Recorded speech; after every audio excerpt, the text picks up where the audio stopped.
A US commander in Afghanistan has said that an airstrike on a Doctors Without Borders hospital that killed 30 people was, quote, caused primarily by human error. During a news conference, General John Campbell described the US-led strike last month as a tragic, avoidable accident. Al Jazeera's Jennifer Glass is in the Afghan capital, Kabul. From there, she sent us this report. Eyewitnesses say it was a terrifying attack.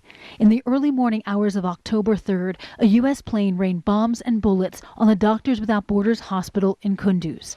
Patients burned to death in their beds, staff were decapitated, and at least 3 children were among the 30 people killed in the attack. The commander of U.S. forces says a U.S. investigation shows it was a tragic but avoidable mistake. The report determined that U.S. strike upon the MSF Trauma Center in Kunduz City, Afghanistan, was the direct result of human error compounded by systems and procedural failures. The U.S. forces directly involved in this incident did not know the targeted compound was the MSF Trauma Center. Doctors Without Borders had given the U.S. and NATO forces exact coordinates of the hospital 3 days before the strike. Campbell said the mistake happened because the attacking aircraft was diverted from another mission, the onboard electronics malfunctioned, the plane veered off course, and then the crew visually identified the building without verifying it was a military target. They thought it was another building a few hundred yards away. Making the distinction between protected and enemy targets and ensuring that an attack is proportional are basic tenets of the laws of war, which every U.S. Forces member learns from basic training and are enforced throughout their military career. U.S. officials here wouldn't say why these basic tenets weren't followed, but they did say some of those involved did not follow the rules of engagement. Those individuals most closely associated with the incident have been suspended from their duties, pending consideration and disposition of administrative and disciplinary matters. Doctors Without Borders had asked for an international independent investigation. That requires the consent of the United States and Afghanistan, who believe military investigations are sufficient. U.S. commanders said they would like to help rebuild the hospital, but Doctors Without Borders does not accept donations from governments. And they say they don't want to rebuild until they know this kind of attack won't happen again. Jennifer Glass, Al Jazeera, Kabul. Well, earlier I spoke to Joanne Liu. She's the international president of Doctors Without Borders, or MSF, and I asked her if she was satisfied with the explanation given by the US military authorities. Well, right now we've been given some explanation, but I would say that it doesn't give us the confidence today to resume activities in Kunduz. We are basically more left with question than answer at this stage. What sort of questions? Well, in terms of the fact that we are basically left with a catalog of errors of what happened and led to the attack in Kunduz. Could be personal, technical, or procedural. So today, when I look, and I just returned from Kunduz from last week, and if I have to go back in Kunduz and ask my staff, can you resume activities? I don't have the full confidence that the history will not repeat itself. So that's my issue today. MSF has called for an independent investigation. You feel that it's not adequate to rely on military authorities to carry this out. MSF has also talked about the possibility of a war crime having been committed here. How far is your organisation prepared to go to press that allegation and press for that investigation? Well, the reality is for us is just like if we don't understand further, what really led to this beyond errors and have better assurances that it won't repeat itself, it's very difficult. And right now, it's just, I'm a physician, and then when I think about it, it's just like, let's say you have a daughter, and the doctor has made 2 mistakes on your child, for his care. And then you wondering, should I ask for a second opinion? We're basically asking for a second opinion, an independent investigation that will make sure, before we put all our trust in the U.S. and other parties, that we can resume activity in a safe environment in any war zones. Now, I know that MSF, in its own report into what happened, says that you repeatedly gave GPS coordinates to both the Afghan and US military authorities of where this hospital was, that it was a hospital, a civilian installation. Presumably, you will feel that you did all that you could do to keep your people and your hospital safe. What more do you think can be done? It's very difficult at this stage to figure this out until we find out more about what is going on in terms of more of an independent look at what happened. But for us, we think that engaging, keeping a dialogue, an open dialogue with all the parties is key to our safety in any war zones. Now, let me ask you, in the wake of this attack, you said that the facility hasn't reopened yet. What has been the impact on the ground for the civilians who rely on organizations like MSF for care? What has been the impact on the ground, losing that facility? Well, the impact is tremendous because Kunduz Trauma Center was the only trauma center in Northeast Afghanistan. I visited the center in February of this year, and I was so impressed by the quality of care and the fact that it was serving and giving access to trauma care to more than 1 million Afghan people in the region. It was draining 5 provinces, so it was the lifeline for trauma care. Well, earlier today, the Pentagon released the results of its internal investigation into the October U.S. bombing of a Doctors Without Borders hospital in Afghanistan. We heard more on this from General John Campbell during this 45-minute briefing.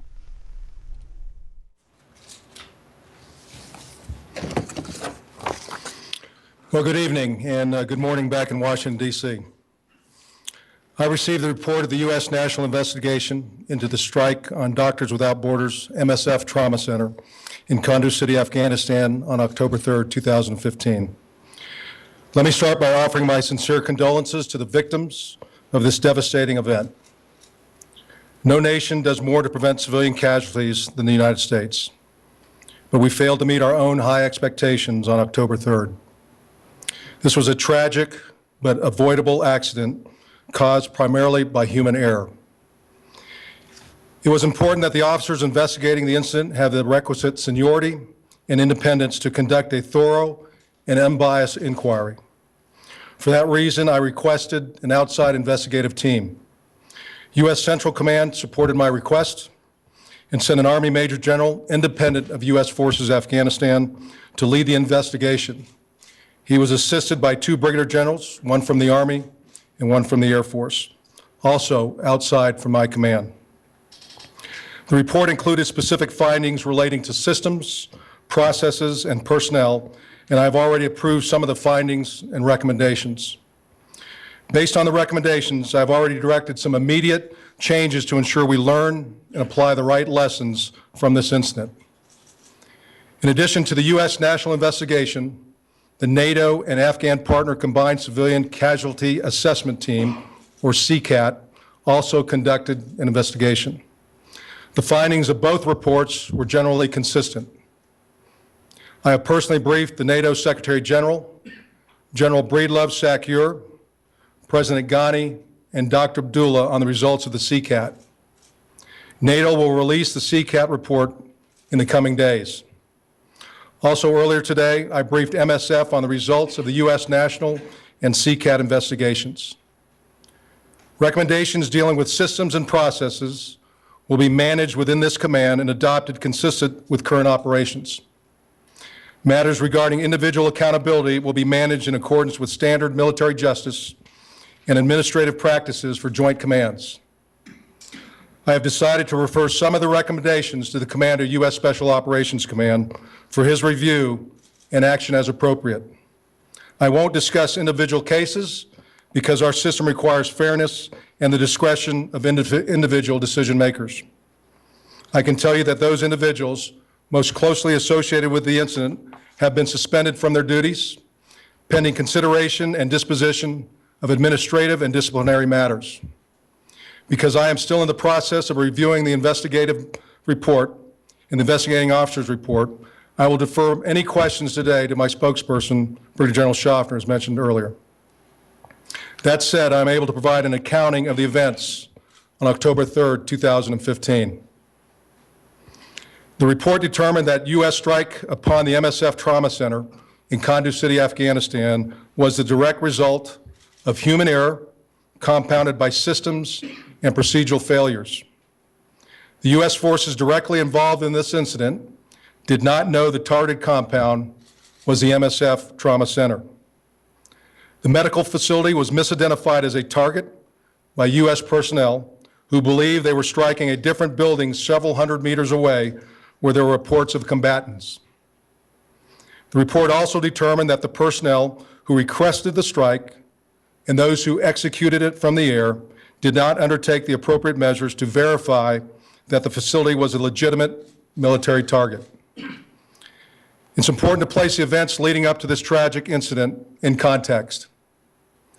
On the evening of September 27th, Kunduz City was suddenly attacked by a significant force of Taliban and associated insurgents. By the evening of September 28th, local Afghan forces quickly withdrew, leaving the Taliban in control of most of the city.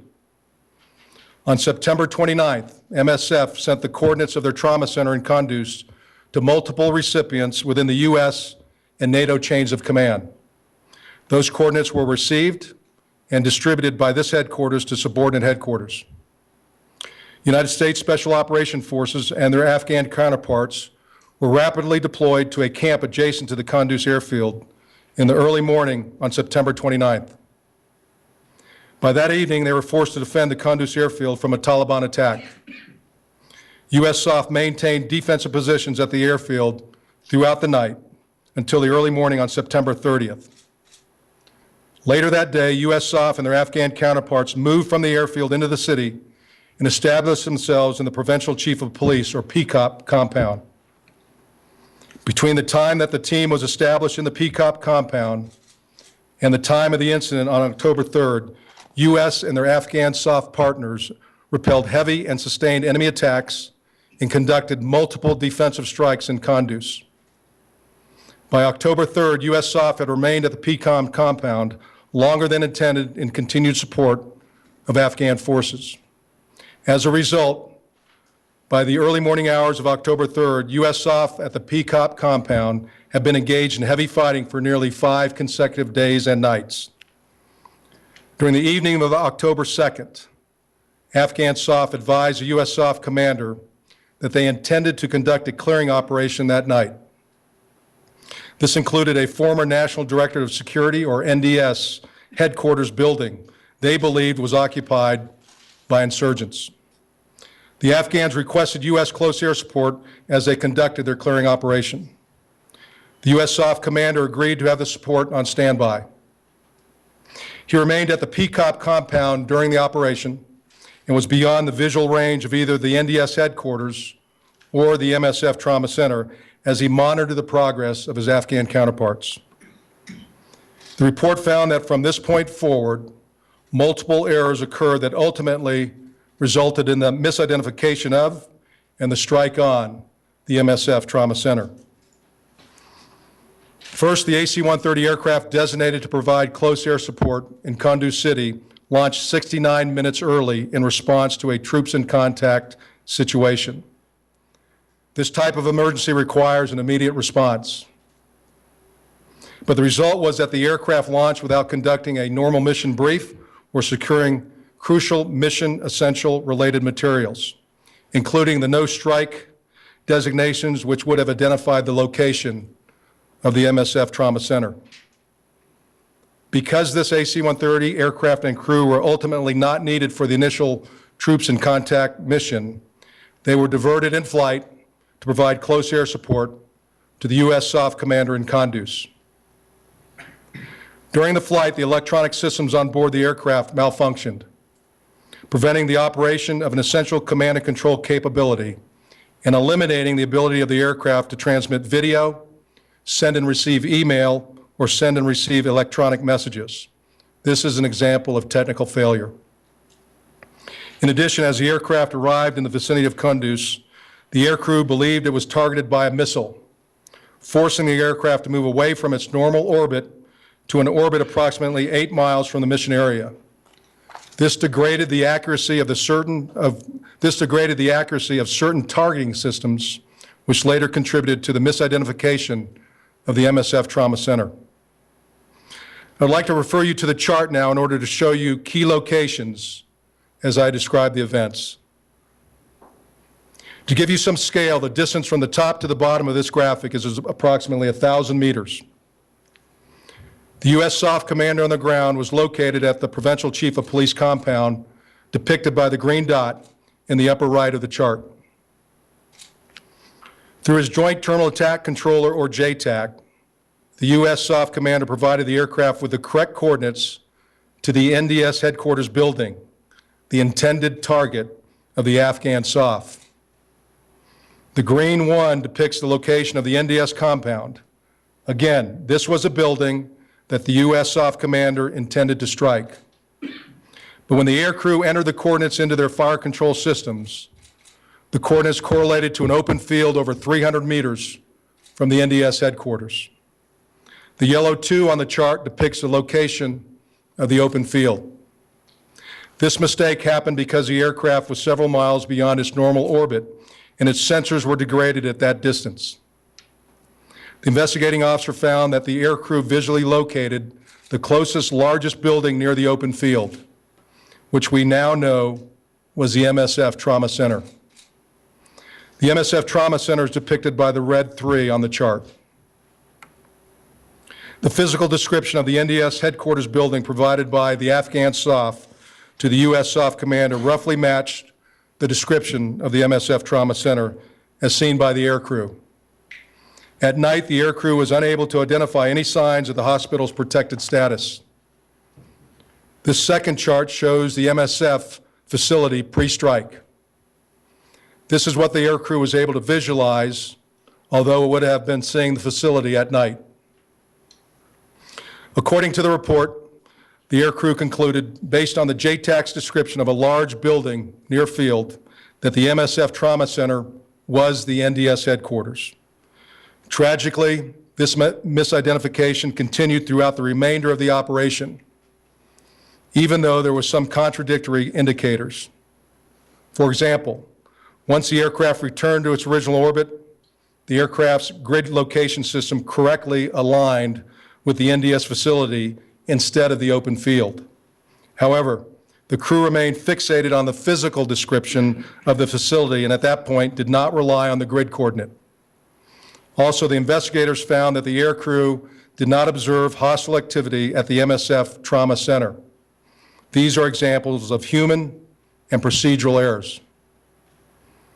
The report determined that as the operation proceeded, the U.S. SOF commander, through the JTAC, requested the aircraft to engage a building that the aircrew mistakenly believed was the NDS headquarters. The report found that under the circumstances, the U.S. SOF commander lacked the authority to direct the aircrew to engage the facility. The investigation also found that the U.S. SOF commander relied primarily upon information provided by Afghan partners and was unable to adequately distinguish between the NDS headquarters building and the MSF Trauma Center. According to the report, 1 minute prior to firing, the aircrew transmitted to their operational headquarters at Bagram Airfield that they were about to engage the building. They provided the coordinates for the MSF Trauma Center as their target. The headquarters was aware of the coordinates for the MS Trauma Center and had access to the no-strike list, but did not realize that the grid coordinates for the target matched a location on the no-strike list, or that the aircrew was preparing to fire on the hospital. This confusion was exacerbated by the lack of video and electronic communications between the headquarters and the aircraft, caused by the earlier malfunction and a belief at the headquarters that the force on the ground required air support as a matter of immediate force protection. The strike began at 2:08 a.m. At 2:20 a.m., a SOF officer at Bagram received a call from MSF advising that their facility was under attack.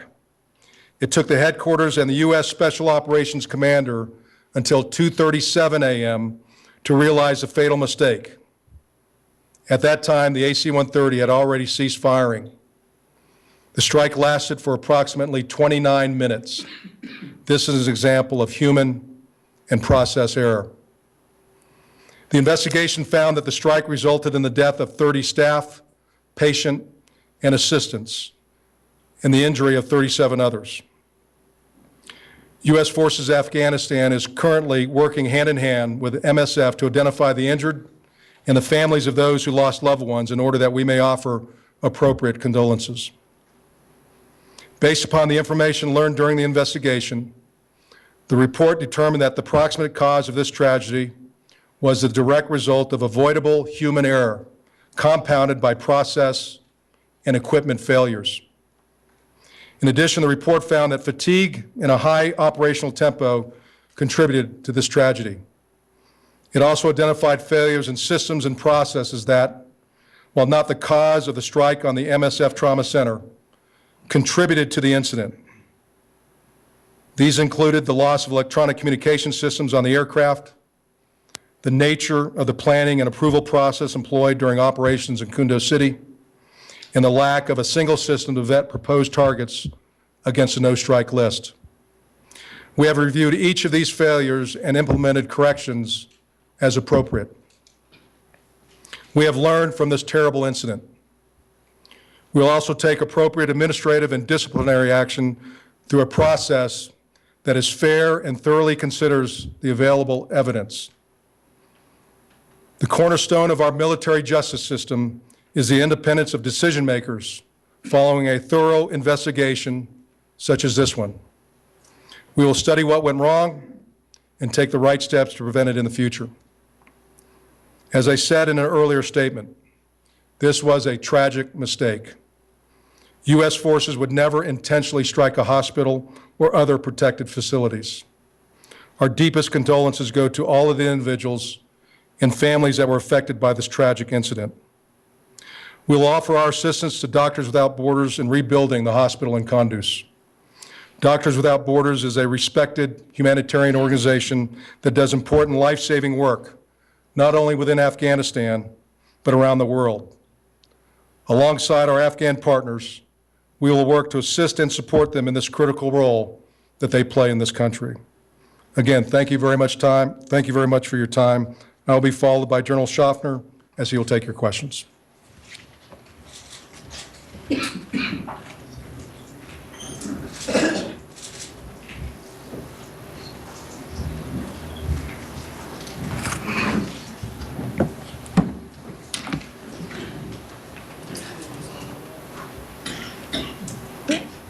Good evening, ladies and gentlemen, and good morning to those of you joining us from Washington, D.C. I'm Brigadier General Wilson Schaffner, the spokesman for Resolute Support in U.S. Forces Afghanistan. Regarding the investigation, what we've said from the beginning is that we are determined to ensure this investigation is both thorough and transparent. The fact that we're even doing this press conference today is unusual, but as Secretary Carter has said, we're committed to ensuring full accountability on this incident. This investigation is an important step, but it is only one step in the overall process. U.S. authorities may determine that additional investigations are required, and if so, that process will take additional time. We also have to ensure the due process for anyone who may be involved in this process. In an effort to be transparent, we're going to share everything that we possibly can at this point. Once the investigation is redacted, the full report will be posted to the U.S. Central Command website, and we'll provide you a link to that at the completion of this press conference. At this time, I will take your questions, and Lynn O'Donnell, let's start with you. Thank you. You're talking about suspensions and following the due process, etc. It sounds like a lot of violations, multiple violations of the rules of law here, dressed up as human error. There is a chain of command. There has to be a point of responsibility. Where does the buck stop? Does it stop with General Campbell, who took his authorities directly from the president? Are we looking at him being forced or even as a matter of honour offering his resignation? The other thing that interests me about this is that Afghan officials have said all along that the hospital, they have specifically referred to the hospital as the command and control centre for the insurgents. So, you know, where did the NDS come into this? In the process of making the decision whether or not to continue with the attack, where did the NDS come into this? And in terms of, it seems like a contradiction. So I'm just wondering what impact will this whole incident have on the level of trust between US, NATO and Afghan forces going forward, because you have to work very closely going forward.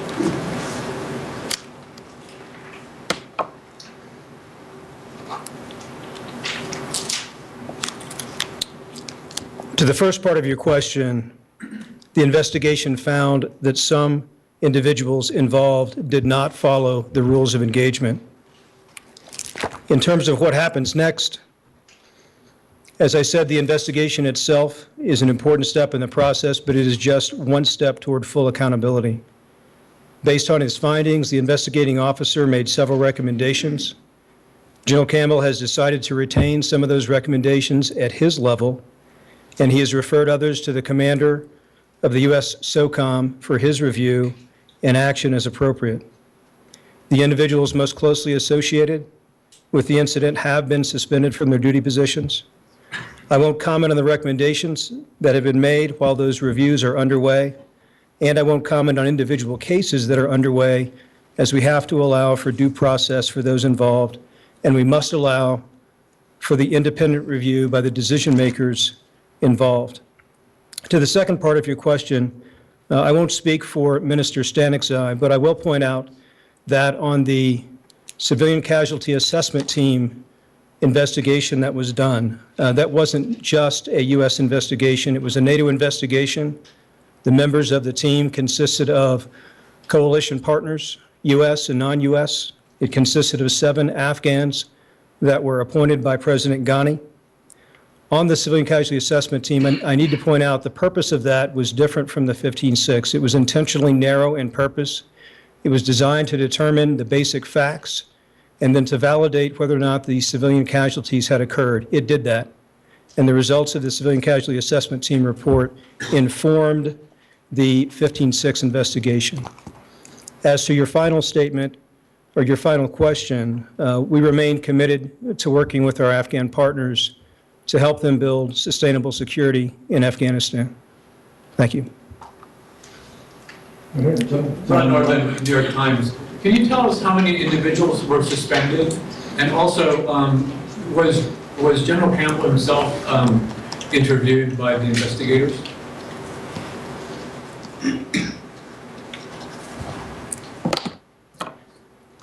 All I can tell you is that some individuals have been suspended from their duty positions. I can also say that U.S. authorities may direct additional investigations to determine whether further actions are warranted regarding actions of specific individuals that were involved. Should additional investigations be required, those will be made public once complete and redacted. Again, we have a responsibility to ensure due process for those involved. And General Campbell, was he interviewed by the investigators? I won't comment on General Campbell's position as he is reviewing some of the recommendations that have been made in his capacity as the appointing officer for the investigation. So we have the Pentagon on the line. I'd like to go to the Pentagon at this time. Okay. Roger, can you hear us at the Pentagon? We hear you just fine. Can you hear us?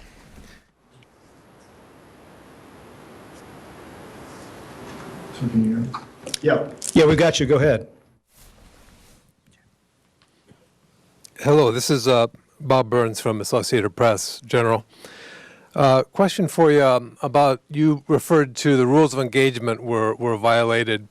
Aside from reaching the point where there were a combination of human error and other malfunctions, was the basic decision to use air power under these circumstances justified given the non-combat role that the U.S. assumed at the end of 2014? In other words, there are very limited, narrow circumstances under which the use of force is permitted. And did this fit that circumstance? Thank you.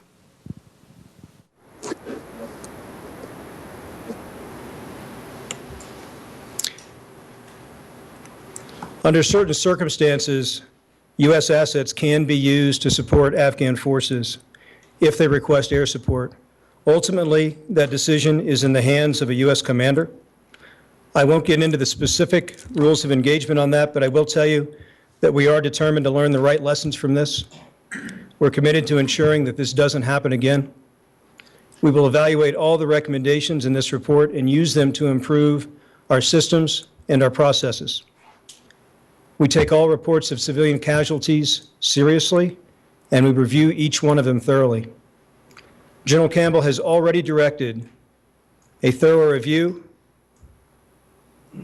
of our planning process as well as our targeting process. This will take place at all echelons of command, and we'll conduct a thorough examination of how we develop and how we use no-strike lists. General, a very quick follow-up from Bob Burns. Do I understand your answer to mean that no, this was not the proper circumstance under which to use combat power? Is that what you're saying?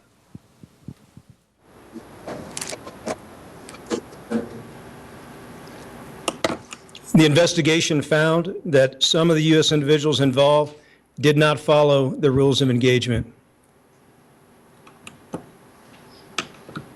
Jim Miklaszewski from NBC News. General, Doctors Without Borders, which has proven to be a pretty reliable source in regard to what happened there in Kunduz, said that they made at least 2 phone calls, one just prior to and one during the airstrike, to the Pentagon. And we've been told that that information was relayed from Joint Staff to the NMCC, that they were under attack. Did that information ever reach the operators there in the battlefield?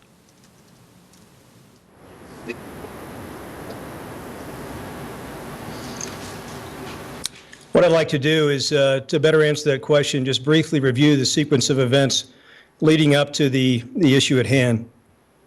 Approximately 12 minutes after the firing commenced, Doctors Without Borders called to report the attack.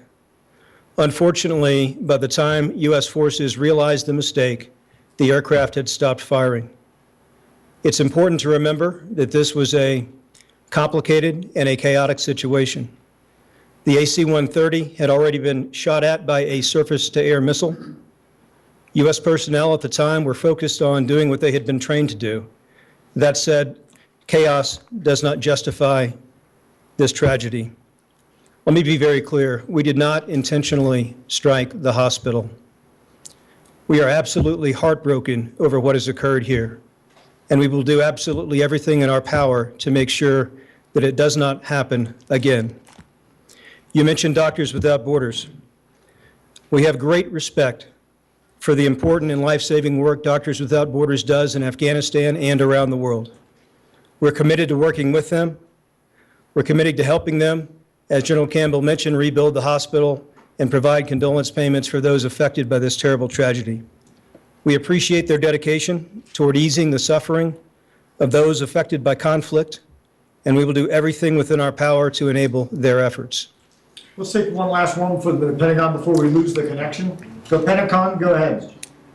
General, just a couple of quick follow-ups. Did the flight crew aboard the AC-130 ever express any concern or question the validity or legality of the target they were about to strike? And if there were so many problems with systems and with comms and with identifying targets, why was that attack allowed to proceed?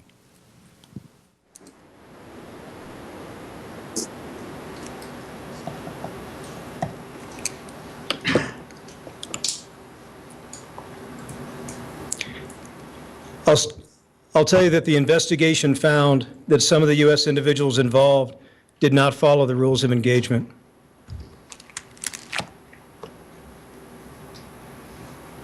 Tom Bowman from NPR.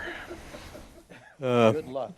General Tom Bowman, a couple of questions. One was the MSF called, it looks like less than halfway into this attack, and it took 17 minutes, you guys say, for the commanders to realize they made a mistake. That's almost half the amount of time of the attack itself. Why did it take so long? Did you ever get an answer to that? And also, if there's no fire coming from the hospital, no clear threat, why would they think this was a legitimate target?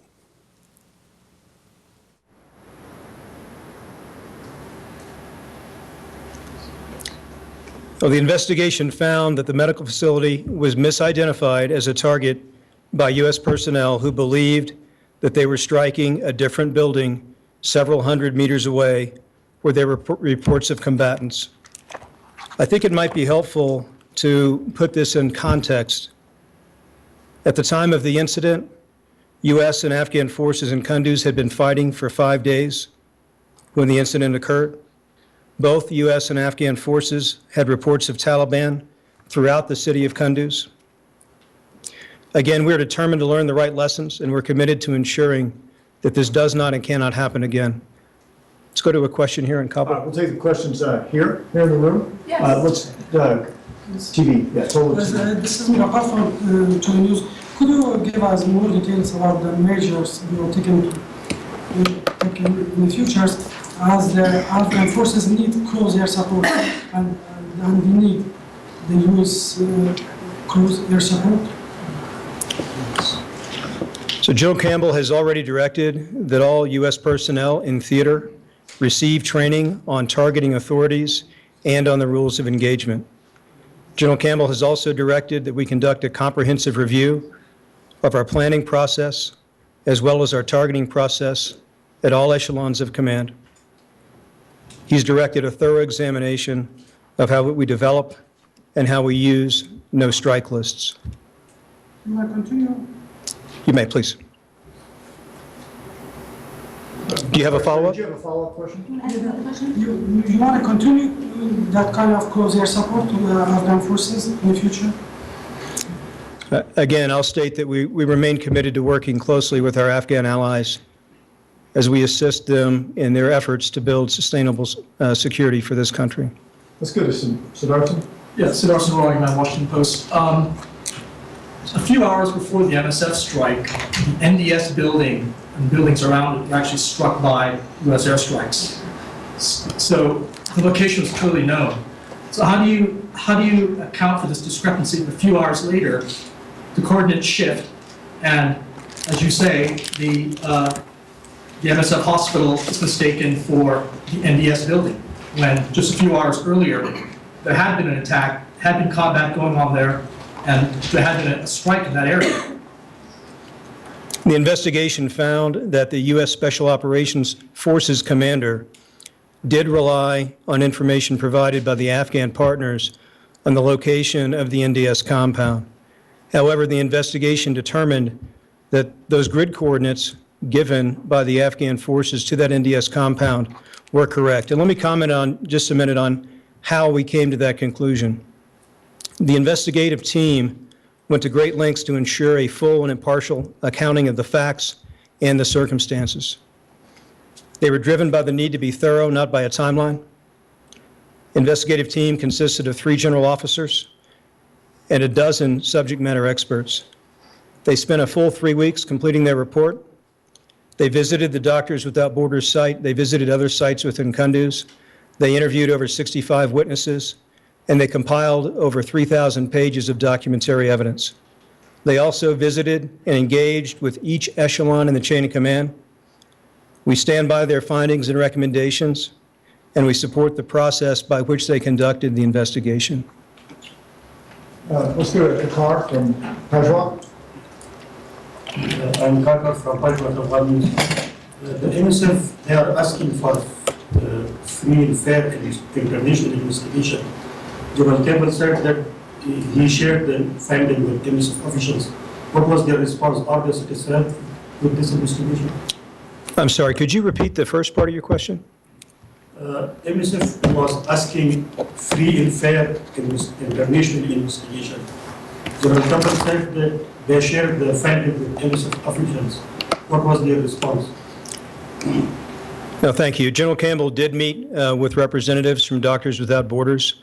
When he met with them, they provided their initial review. General Campbell read and considered that initial review. He also gave it to the investigative team. They read it, and they considered that as they wrote their report. I'll also point out that the findings of the U.S. National Investigation, the 15-6, were consistent with that of the CCAT, the Combined Civilian Casualty Assessment Team. So again, we're confident with those 2 investigations coming to the same conclusions, we're confident in those findings. Jennifer Glass from Al Jazeera. Are you going to allow an international independent investigation? General Campbell is the commanding officer and apparently also the adjudicating officer, and it seems the investigation team was all-American, but also the forces that went on to the attack was all-American. Is there any problem with that? While you say it's not intentional strike, that in no way abrogates the laws of the rule of war. Every U.S. serviceman from basic training all the way through and prior to deploying must review the basic laws of war, including proportionality and distinction. Even if you had struck the proper place, do you think that the attack was proportional? And in terms of, it's not just the rules of engagement, in terms of the basic laws of war, why would war training make things better? The investigative team has completed a thorough investigation, and we're confident with the facts and the evidence collected. With regard to your question on the rules of engagement, the investigation... Laws of war, not rules of engagement, laws of war. I can tell you what the investigation found, and the investigation found that some of the U.S. individuals involved did not follow the rules of engagement. With regard to your question on proportionality, the investigation found that the actions of the aircrew and the Special Operations Forces were not appropriate to the threats that they faced. The investigating officer's recommendations on this have been referred to the proper authorities for disposition. I cannot comment further on that part, as that matter is under review. Again, we did not intentionally strike the hospital, and we are absolutely heartbroken over what has happened here. What about an independent investigation? The investigative team has completed a thorough investigation. An international independent investigation. MSF has called for it. The investigation panel has been activated. It's the UN-mandated procedure in this situation when there's a humanitarian problem. They're ready to go, but they need the Americans and the Afghans to say yes, and it seems that you have said no. We believe the investigation completed was full and impartial, and we stand by the findings and recommendations, and we support the process by which it was conducted. Sorry, how can it be impartial when your commanding officer, your adjudicating officer, and the people investigating are in the same organization as the people who attacked? Again, General Campbell has decided to refer some of the recommendations to the commander of U.S. SOCOM for his review and action as appropriate. All right, let's go here to this gentleman. This is Asad from Al. This is not the first time that U.S. airstrikes caused civilian casualties. Previously, even the U.S. forces bombarded the ANA compound in Uyghur province just 1 year before, as I think. How do you show assurance that such kind of attack will not occur again? Well, we're determined to learn the right lessons from this, and we're committed to ensuring it doesn't happen again. The civilian casualty assessment team process that I mentioned is part of this headquarters' procedures whenever we have an indication of civilian casualties or an allegation of civilian casualties. It provides us a means of looking into it very quickly to determine if further investigation is needed. If further investigation is needed, as it was in this case, that will be done, and we'll use that investigation as the basis for adjusting our systems and procedures so that this does not happen again. We have time for one more question. We'll go to Jessica. Afghan special forces say that they relate to US special forces, that there was firing coming from the building. So when the building was hit, presumably Afghan forces would have seen whether the firing was continuing or not. So what kind of messaging was passed between the Afghan special forces and US special forces at the time? And if they continue to report that there was firing from the building and in fact the wrongly was being targeted, can they be trusted as a partner when carrying out these kind of strikes? Well, I can tell you that the investigation found that U.S. Special Operations Forces commander did rely on information provided by the Afghan partners. The investigation also found that that information was correct. As I've stated earlier, the investigation found that some of the U.S. individuals involved did violate the rules of engagement, and we'll take appropriate action on that. Precautions. In international humanitarian law, you have to take precautions to protect civilians. Was that also violated along with the law of proportionality? Because it looks like your systems were not working. These systems were set up in order to protect civilians. They've been working for a long time. The investigation found that the actions of the aircrew and the Special Operations Commander were not appropriate to the threats that they faced. The investigating officer's recommendations on this matter have been referred to the proper authorities for disposition, and I won't comment on that further. That's all the time I have for questions, but before I depart, I want to emphasize we made a terrible mistake that resulted in unnecessary deaths.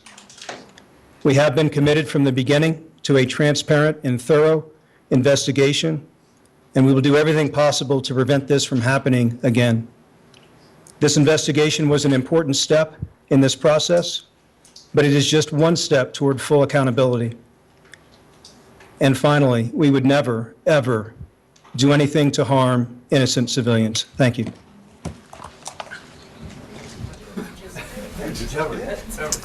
That's not a hypothetical. All right, thanks, everybody. I'm the leading state sponsor of terrorism.